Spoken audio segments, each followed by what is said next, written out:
I am given a quadratic equation and I'm asked to find the solution. So one of the things that you need to recall is the word solution when we're talking about a quadratic is also called the zero or the zeros, depending, of the function.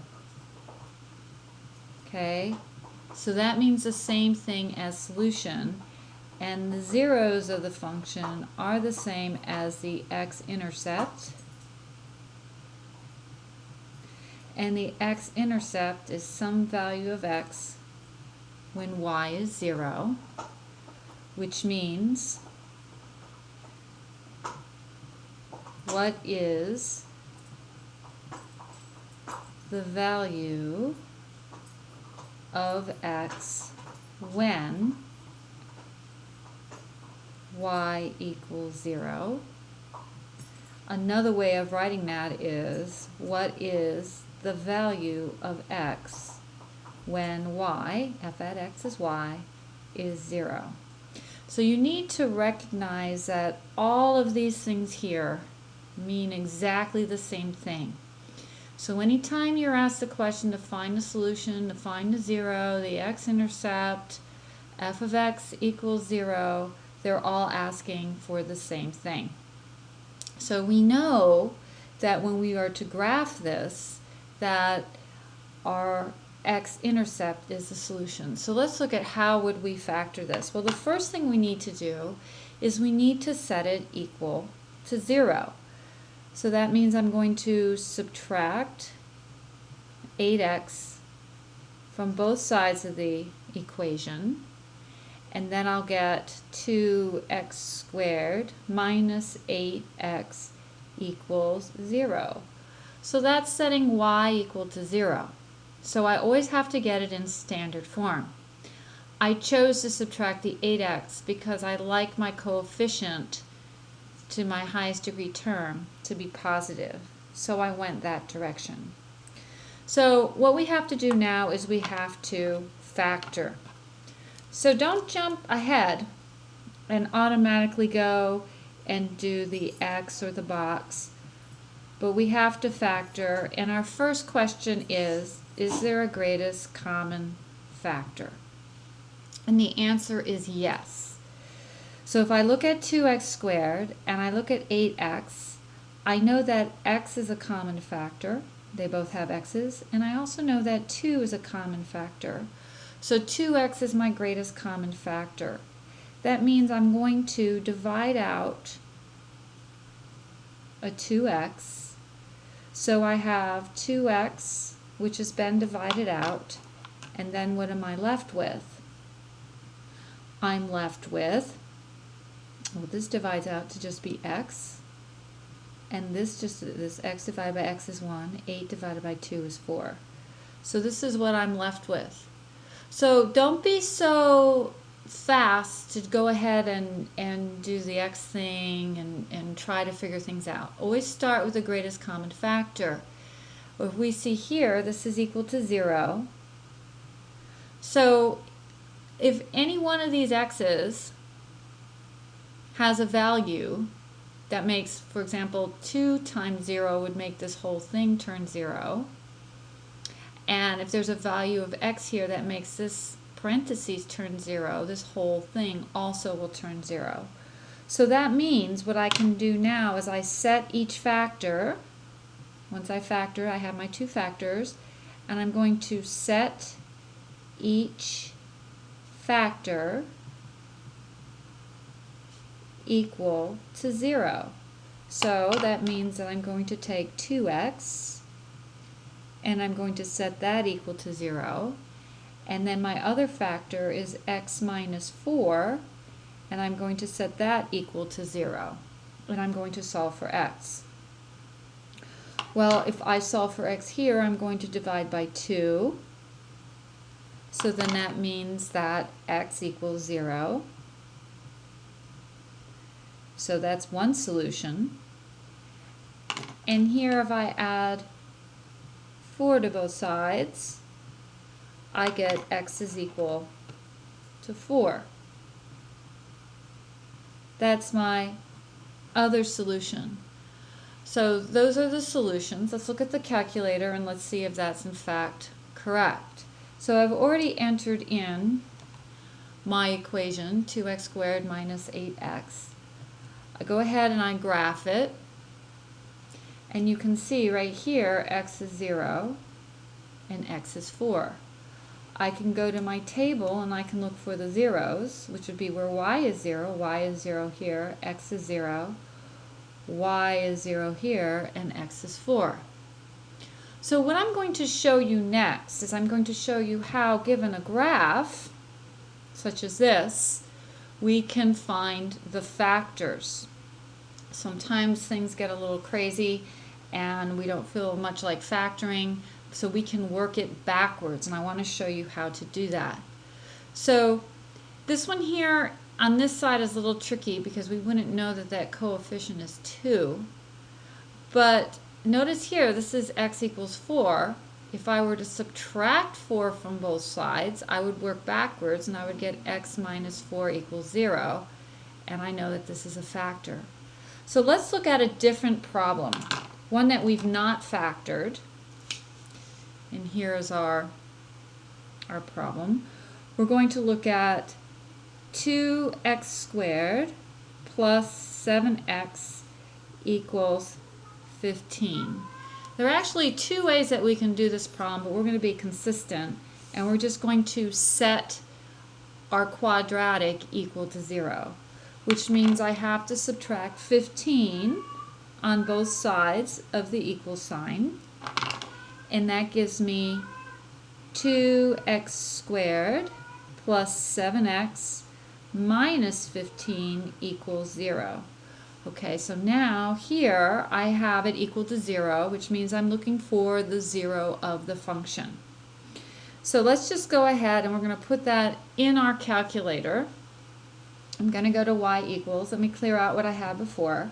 So I'm going to do 2x squared plus 7x minus 15. I'm going to go ahead and graph it.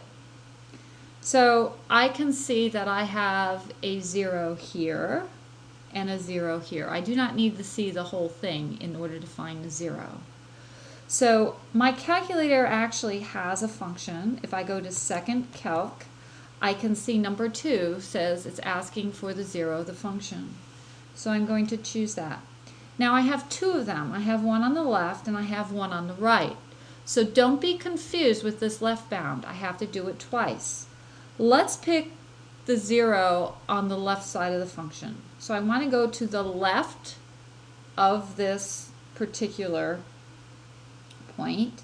So I'm going to move my cursor to the left, and you can see it's telling me the x position, so it's down here at -4, and I can see it's starting to appear. So I have to go above it to be to the left of that point, so I'm going to push enter.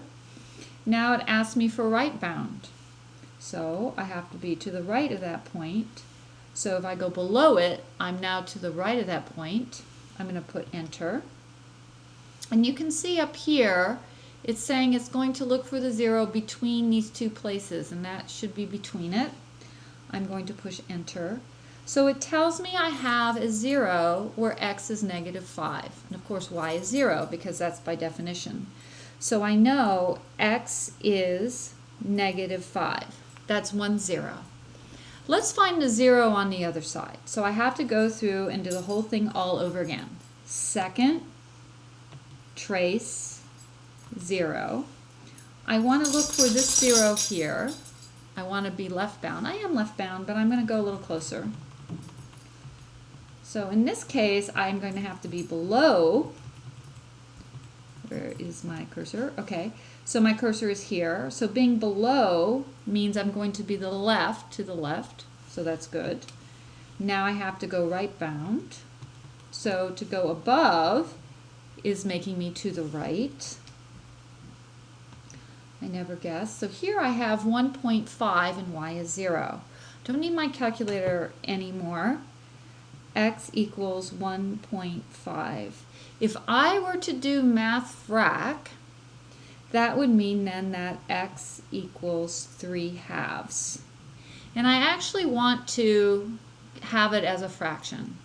Okay, so these here, those are my zeros. But I want my factors. So let's see what we can do here. So that means I want to set this equal to 0. Let's work this over here. So here I'm going to look for my factors. So I'm going to start with my zeros. I'll write them both down here. I want this to equal 0, which means I have to add 5 to both sides. So then that means I have x plus 5 equals 0.